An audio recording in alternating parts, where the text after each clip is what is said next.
Shalom, shalom, shalom, peuple de Dieu, libota na Nzambe. Na pesi bino mbote sa depa ya air oyo koyamba live oyo. Etikati Nzambe na lola, apambola bino, bien-aimé dans le Seigneur. J'espère que nangolo na Nzambe, Zamba zo batela, Nzambe azo renouveler souffle na bomoi, et Nzamba zo bénir. Et le Dieu des miracles, aza ko accomplir miracle na ba vie na moko na kombo na Yesu Kristo. Pote biso bana na Nzambe, tu vivaka na kondima. C'est par la foi que tu zo vivre bien-aimé dans le Seigneur. Et tika ete Nzambe azo alokumu na kombo na Yesu. Eza bien moi, évangéliste Michu Bikoba. Et à chaque fois, tu le baki la fois passée, ceux qui Yesu azongite, tu komona na lisusu na tango oyo, oto telemaka pona kobeta trompette. Pour ezali maloba na Nzambe afin que l'église eyoka son de la trompette ezali la parole afin que toyeba komi lengele ko préparer pour un retour ya notre Seigneur Jésus-Christ de Nazareth. Et tikana bondela ko pesa Nzambe lokumu ko recommander moment ona maboko na Nzambe et yozo landa sikoyo to bondeli elongo au nom de Jésus. Béni soit le Saint d'Israël, notre Père qui est aux cieux, Moko Kisina Nyonso, le créateur de toutes choses visibles et invisibles. Papa to tombo li kombo na yo, to pesi lo kumu gloire et zonge pai na yo, li kolona ba kombo nyonso au nom de Jésus-Christ. Tolobi merci, nous sommes reconnaissants. Seigneur bola muna ngolu grâce na yo li kolona ba vie na biso. Ceux qui tozana bo moi, eza pote yo, Seigneur, otie kombo na biso parmi tous ceux qui sont vivants. Au renouveler souffle na bo moi. C'est pour cela nous sommes reconnaissants. Ya koloba merci. Merci Seigneur, na ngolu grâce na yo na ba merveille na yo. Likolo na ba vie na biso na mabota na moko. Seigneur, te recommander moment on na maboko na yo. Yahweh l'éternel Dieu, et tika ete. Molimo santo yenda kamba biso, a disposer mitema, yandeko nyonso kolanda life oyo. Pe ngai Seigneur, Saint-Esprit disposer ngai, aloba kati na ngai, a exhorter, a prêcher, a enseigner kati na ngai, afin que bimana mono konanga Seigneur, et pesa bomo na libota na ona kombo na Yesu. Saint-Esprit, yemoka convaincre mitema na moto moko na moko, onu sa kolanda life oyo. Papa nyonso ya distraction, ya ba voyage de pensée, to bebise za la mosika na kombo na Yesu Christ. Seigneur to banda na yo, to koba no pe to sukisa na yo. Avec l'action des grâces, nous te supplions. Amen. Que Dieu soit loué, bien-aimé dans le Seigneur. Et Nzambe na lola, azalo kumulelo ezali otobenga ka 7e jour. 7e jour qu'on a dit ça ma calendrier romain. Et qu'on a dit ça ma calendrier juif. Ezali premier jour. Lelo ezalaka premier jour. Pour te 7e jour ezalaki hier samedi qu'on a dit ça ma calendrier juif. Mais na calendrier romain, lelo ezali 7e jour. Et to pesi Nzambe rokumu, Nzambe ngolu, masanzoli ezonge pai na Nzambe. Que l'Éternel Dieu Tout-Puissant, le Créateur de toutes les choses visibles et invisibles, na kombo na Yesu Christo, wazali mokonzi pe mobiki senabiso. Bien-aimé dans le Seigneur, à chaque fois, na makasi na Nzambe, Nzamba telemisaka biso, pona toujours ko beta trompette. Biso toza se ba instrument ya pamba o Nzamba koza ko utiliser. Bien-aimé, nous sommes l'église. Nous sommes l'église, église, tozalaka prête pour la son de la trompette. Tu dis que notre Seigneur Jésus-Christ a kendaki, a levé keyi, a kozonga. Retourne à bien-aimé dans le Seigneur.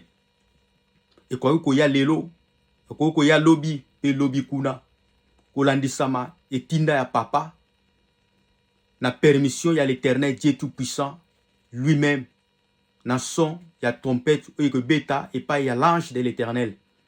Yango bien-aimé à chaque fois, tu télémaka, pour préparer l'église. Tant que tu yaka, ko bandana biso moko basai na Nzambe, pe na bande ko ba fidèle ba union surtout, oyo boza ko landa biso. Pour te biso nyonso to milengele, tozala prête pour na retour à notre Seigneur Jésus-Christ. Pour te mokilo to ye bien-aimé, to ye libelate. To ko leka po toza ba passager. Liwa moto nyonso tout asengeli na kufa. Bien-aimé dans le Seigneur. Mais ils ont sika o Nzamba bongiseli, ba union surtout, ba fidèle, o bakosalela nzambe na bosolo bakotambwa na kobanga nzambe baza na esika ya paix esika ya kimia o nzambe abongisi suwe ya nzambe bien aimé ezali ete biso nyonso tu tokende tomona nkembo gloire o nzambe abongisela biso na kombo na Yesu Kristo po Jésus Christ abi akei akozonga akoya kozwa biso bien aimé tokende kovanda esika na kimia yanga chaque fois bien aimé nzamba telemisaka biso pona kobeta trompette na bondelo na bolingo na nkolo. Je vous en supplie par l'amour de notre Seigneur Jésus-Christ, bien aimé dans le Seigneur, benga papa papa benga mama benga bana toyoka nini nzamba linko lobela biso et puis to partager to ça la évangélisation bien aimé dans le Seigneur ozwi live oyo koza l'égoïste était partager na ndeko nyonso tout bien aimé to sala ndenge tala mokili ndenge basalaka na biloko ya pamba pamba mais biso toza ya nzambe to partager afin que maloba oyo ekoma partout ekende partout ekomela même ba païen afin to dépeupler kaya moyini po to peupler kaya nzambe na kombo na Yesu Kristo. Nzambe akopambola yo pe yo partageaka nzambe amona yo nzambe na lola ayanula yo na ba situation na yo nyonso tu apesa solution na kombo na Yesu Kristo au nom de Jésus-Christ de Nazareth. Bien aimé dans le Seigneur, la fois passée et tolobelaki si le temps de la fin. Totalisaki dans Matthieu 24 lolenge Jésus-Christ kolandisa mamituna ya ba disciple Yesu abandai kote ya foule bandai kolanda Yesu Kristo bawutaki na temple tango bapimi kobanda na Matthieu 24 na première verset batalisi Yesu Kristo lolenge ya temple. Bien aimé dans le Seigneur, moi petite récapitulation moke batalisi Yesu Kristo ndesika makambo ebandaki kolandisama batalisi Yesu temple tala temple oyo kitoko tala temple ndenge tongama ndesika Yesu alobaki ete en vérité ba temple nyonso zomona il ne restera ni pierre si une pierre nyonso que la renverser. Et c'est là où même biso na réflexion bien aimé ya ko comprendre que biloko nyonso to kufeli biloko a mokili ato kufeli ba mbongo nyonso ekotikala. Bien aimé dans le Seigneur, nyonso ekotikala tout ekoleka. Ce n'est que la parole de Dieu yango nde ko demeurer libela na libela yango. Bien aimé to linga maloba na nzambe yango nde za bomoy et cette parole c'est Jésus-Christ de Nazareth. To linga maloba na nzambe to linga ba écriture yango nde za pote inspirer biso et pote corriger biso et enseigner biso afin que to tambola na bonne voie bien aimé dans le Seigneur, afin to longwa na ignorance to médita kama komi na nzambe to bonde la ka bien aimé dans le Seigneur. Vie à prière faisala vie à ko méditer ma komi na nzambe ya ko gêner bien aimé dans le Seigneur. To linga makomi na nzambe ne sika ke to linga biloka mokili po nyonso ekotika la bien aimé. Et même biso na réflexion ko comprendre que ba bâtiment o nyonso to monaka ce ne sont pas les églises, ce sont les assemblées où il dit que l'église ekoya ko se réunir pona ko bondela pona ko rendre culte moko o ekozala parfait de bonne dere liboso na nzambe o ekolumba solo kitoko avec un cœur moko sincère. Mais l'église ezali yo na ngai yo zolanda ngai yo yambi Yesu Kristo lokola mokonzi pe mobikisi. Pour retour à Jésus-Christ akoya kozwa ba bâtiment te akoya kozwa ba mur te akoya kozwa ba kiti te akoya kozwa ba chair te mais akoya kozwa biso ngana yo l'église corps de Christ. L'église ezali ngana yo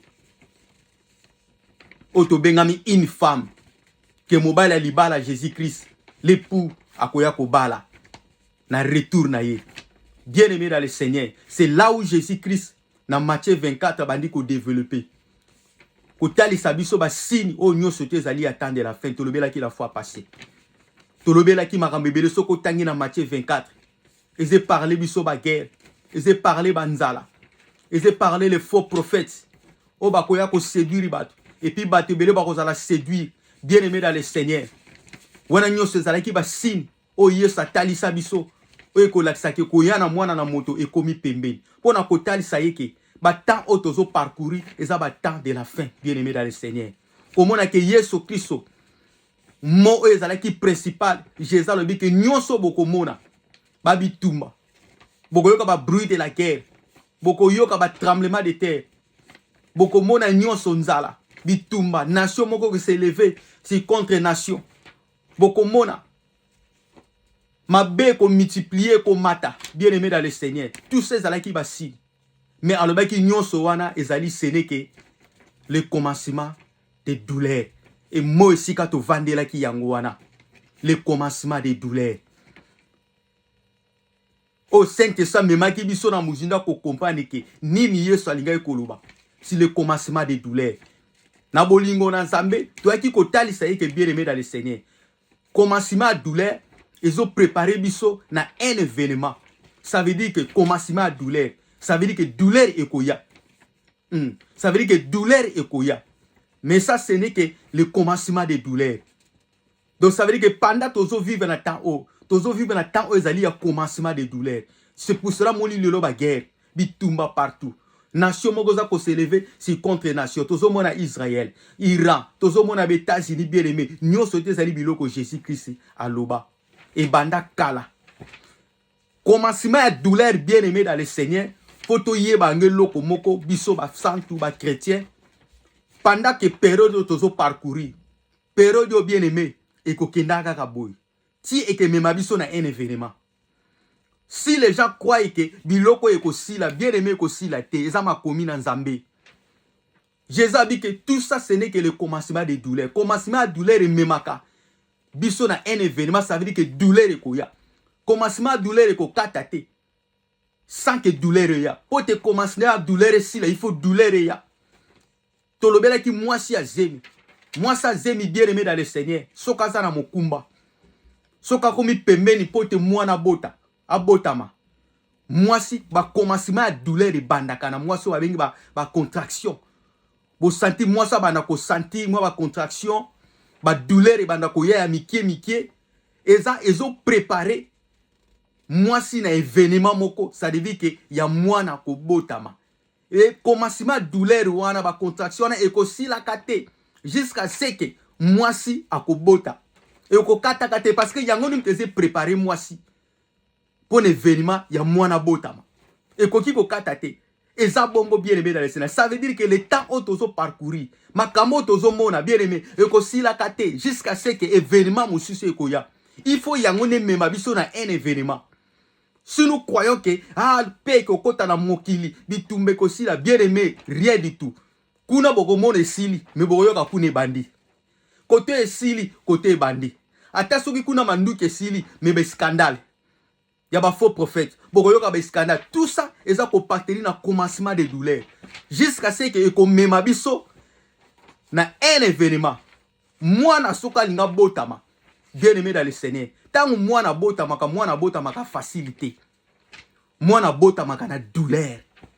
Donc moi na pas bima, douleur fait ça là. Jamais moi ça zo bota moi na kimia zo seka zo melane café moi na zo bima non moi si ce qui a zo bota moi na zo bima moi ça zalaka na douleur ya ka forte to yebi biso nyonso tout. Comment ba médecin ba ko luka ba simba ba meka ko conforte ye ba meka moi ko yebi se ko pesa ba instruction au moins moi ça zo bundamna même si meka ko quitter ba c'est que pour ça l'effort tout ça et ça douleur moi na bimaka facilité bimaka na douleur. Donc commencement de douleur et so préparer biso na un événement douleur et zoya. Qu'on en dit ça m'a bien aimé dans le Seigneur Matthieu 24 c'est que Jésus-Christ ça va ko lobana biso. Parce que maloba na Nzambe otanga ngolo kola livre moko boete journalité. Il faut un discernement Saint-Esprit. Parce que Jésus a dit que na ke Saint-Esprit ko révéler no ba chose bilo ke belo ngai Yesu na yebisa binote. Donc Saint-Esprit a révéler biso bilo ke belé. Connaissance parole de la connaissance, la discernement, l'interprétation, l'attendement spirituel. Donc ça veut dire que quand Jésus-Christ a décrit que tout ça, c'est que le commencement des douleurs, ça veut dire qu'ils ont préparé sur un événement. Donc ça veut dire que douleur est zoya. Donc quand il y a Jésus-Christ bien aimé et sa facilité, mon retour à Jésus-Christ et à la douleur. Le retour de Jésus-Christ est cause à la douleur. Et cause à la douleur et cause à la scandale bien aimé dans le Seigneur. Et ce jour-là, babi que Jésus-Christ à côté de ma pata. Babi les morts en Christ ressusciteront les premiers. Après ba oba cause à la vivant, oba salela nzambe ba tamana ko banga nzambe, bangono ba ko mata. Ensuite, dans ce jour-là que ça le scandale. Boko zalami balé, moka kei moka tikale. Na mutuka to pese ke exemple. Chauffeur peut-être yé a saela ki nzambe na bosolo. Chauffeur a kei na quelque batu ba kei na kata mutuka. Donc ça veut dire que ba oba ko tika na mutuka que ça la sans chauffeur. Et que ça la ni et que ça la ba scandale. Ce jour-là ba scandale et que ça la. Avion na likoro, ceux qui pilote a salela nzamba tamana ko banga nzambi. Pilote a kei. Donc ça veut dire que avion na momana et que ça pilote. To éviter que ne kwe ya wapi. Na mai, na océan, na mer, na mboka nini. Donc ça veut dire que na quelques passagers ba kotika na kati. Donc et que ça la ba scandale. Ces jours-là ça sera des scandales. Yango que ça la douleur à ko sakanate. Na ba iba kotika la. Bien aimé dans le Seigneur. C'est pour cela le temps oyo. Et ça temps commencement de douleur, ils ont préparé biso. Na un événement. Yango moni le temps oyo bien aimé, et ça temps ya préparation. Donc tant tozo te maloba na nzambe, tozo benga bato appel à la vigilance. Appel à la vigilance cause à la prida. Parce que Yesu qui soit habité, ce jour-là que ça a le roi mokola Noé. Les gens buvaient, mangeaient, beaucoup y battaient et que quoi la batte belé le la ndoto. Yango seigneur la soto ça la pris. Na moment où toza na moment commencement de douleur et seigneur to milengele. Toza la pris. Bien aimé to tambo na ko banga nzambe. To préparer bo moyi na biso. To soigner ba relation na biso na nzambe. Toza na tango o ezali tango ba distraction te. Tango ya ba distraction te ya ba division te. To boyi be ennemi. To comme na tango ezali tango ya ba préparation. Moment o maloba tozo te ya ezo benga bato appel à la vigilance. Toza la prida. Toza la pri. Yango bien aimé makamto lobelaki la fois passée. Juste moi récapitulation. Et na yango nzambe na bomoy na bolingo na ye lela telimisi biso tolobela muke tourner vers Dieu après avoir na temps tozo vivre na moment tozo vivre bien aimé parce que ma commune nzambe Jésus a prédictable iloko nyonso to babi ko ndima ya batu eko kita tolobela ki mokanda na 1 Timothée 4:1 ma commune bake mais l'esprit dit expressément que dans les derniers temps, ces derniers temps, il y a le temps de vivre. Dans les derniers temps, quelques-uns abandonneront. Bato belé bako abandonnera la foi. Kondima bato eko kita. Effectivement, mais abilo kotozo mona. Kondima bato kiti. Motazo sambela nzambe. Amoni ke pa nzambe zo umela. Ezo yate akimi. Mosali na nzambe. Bato belé bien aimé dans le Seigneur. Ma commune nzambe. Jésus-Christ a prédicté. Batebé abandonner la foi. Beaucoup abandonneront la foi. Et pour s'attacher à des esprits séducteurs et à des doctrines des démons. Tozo mona lelo biloko tozo mona. Nyonso za ba sina temps de la fin. Moussa na nzambe banda ki na nzambe. Omoniko depuis banda. Ministère za ko avancer te. Quand on vende sika bikoko sika muke bien aimé dans le Seigneur. Qui vous a dit pour te bailler boza serviteur ya nzambe, osa ila kanzambe faut za na bâtiment munene. Faut za na château. Matthieu 24, otanga yangote, balakisa Jésus-Christ temple. Temple qui toko munene. Mais Jésus, qu'est-ce que Jésus-Christ a dit? En vérité, Matthieu 24, premier verset. En vérité. Laissez-moi vous dire que ba temple nyon soto zo mona. Tout ba construction nyon soto zo mona. Ya ba assemblée ni tout ça. Ata li banga mon côté ko tikala. Nyon se ko za la renvexer. Mais yo zo koufela. Temple, otonga temple à Gaïa, otomba, et lingomba moko ya sambe moko, ya munene ko leka ba sambe nyoso. Bien aimé ko kenango wa poko tika yango oko kufa. E ko tika la. Nyoso ko tika la. Na loba ka ete, eza na diru. Bomoni na Congo lelo bazobuka bandaka. Bazobuka bandaka batu. Bazobuka bandaka batu, bandaka zibuka manine ezobuka bandaka tracteur. Tracteur ye ezobuka bandaka. Pour te babuka ngo bien tracteur. Mais bandako mususu oza bien construire na ba norme. Na ba norme moka malam. ezotikala mais tika na yebisa yo tracteur tomoni mais eza na tracteur ya lola et na lola eza na tracteur nzamba koboma mokili oyo eza na tracteur et kobuka nyonso tout bien aimé dans le Seigneur pour Jérusalem nouvelle kita ekokita awa na se esengeli fo nzamba boma mokili oyo nyonso tu ekoleka bandako ekoleka mituka ekoleka oh château tonga bien aimé oui tout est là tolo mais ekoleka bien aimé dans le Seigneur c'est pour cela toko kokufela biloko wana te soki nzamba sali ongolu grâce otongi otongi soki nzamba sali ongolu grâce tonga mais kokufela ngo te koboma baninga pona yango te biloko mokili te kosambusa baninga pona boliko biloko mokili te wana ekomi mabe po kotika yango koyina ndeko note pona biloko mokili ekomi mabe po kotika yango nzamba zo pambola nzamba pesaka soki nzamba pesi lolenge esengeli pesa nzambe lokumu mais kosala yango fierté po fingela baninga po tcholela baninga wana ekomi mabe po kotika yango caractère alole koya eko effacer nyonso tout ekoleka tout passera bandako passera mituka passera ba château passera ba construction minene tozomona passera mais ce n'est que la parole de Dieu demeurera éternellement. Ce n'est que maloba na nzambe que tika la seko na seko cette parole on a zoté c'est Jésus-Christ de Nazareth. Bien aimé dans le Seigneur.